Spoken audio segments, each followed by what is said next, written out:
श्री सूर्य चक्षुरोपनिषत् अध चक्षुषीं पठति सिद्धविद्यां चक्षुरोगाहरां व्याख्या साम्यः यश्चक्षुरोगा सर्वतो नश्यन्ति चक्षुषी दीप्तिर्भविष्यतीति विनियोगः तस्या चक्षुषी विद्यया अहिर्भग्ना ऋषिः गायत्री छन्दः सूर्यो देवता चक्षुरोगान्निवृत्तये जपे विनियोगः मंत्रः ॐ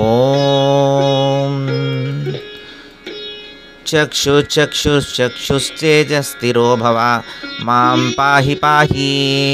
त्वरितं चक्षुरोगां समय मम जातरूपं तेजो दर्शय यदाहम् अन्धो न स्यां तथा कल्पय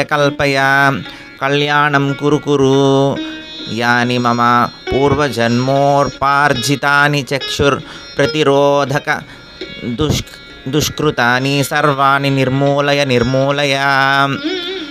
ॐ नमः चक्षुश्चेजोधात्रे दिव्याय भास्कराय ॐ नमः करुणाकरायामृताय ॐ नमः सूर्याय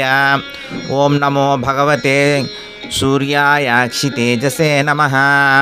केचराय नमः महते नमः रजसे नमः तमसे नमः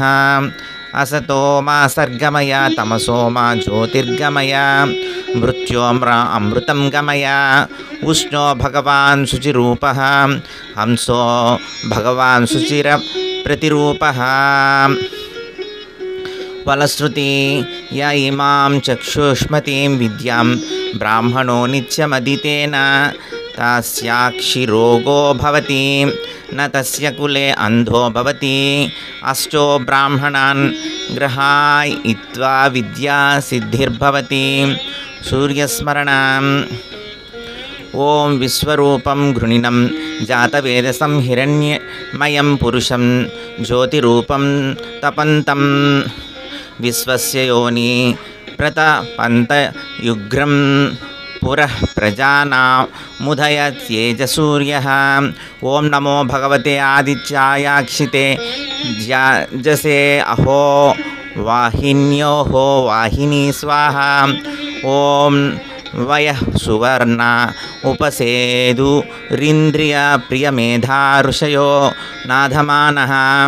अपध्वान्तमूर्ना हि पूर्वी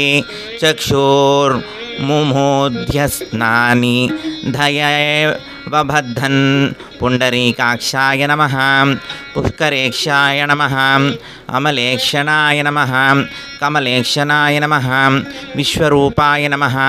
महाविष्णवे नमः इति चक्षुर्षोपनिषत् ॐ नमो भगवते आदित्याय सूर्याय हो वाहिनी स्वाहा।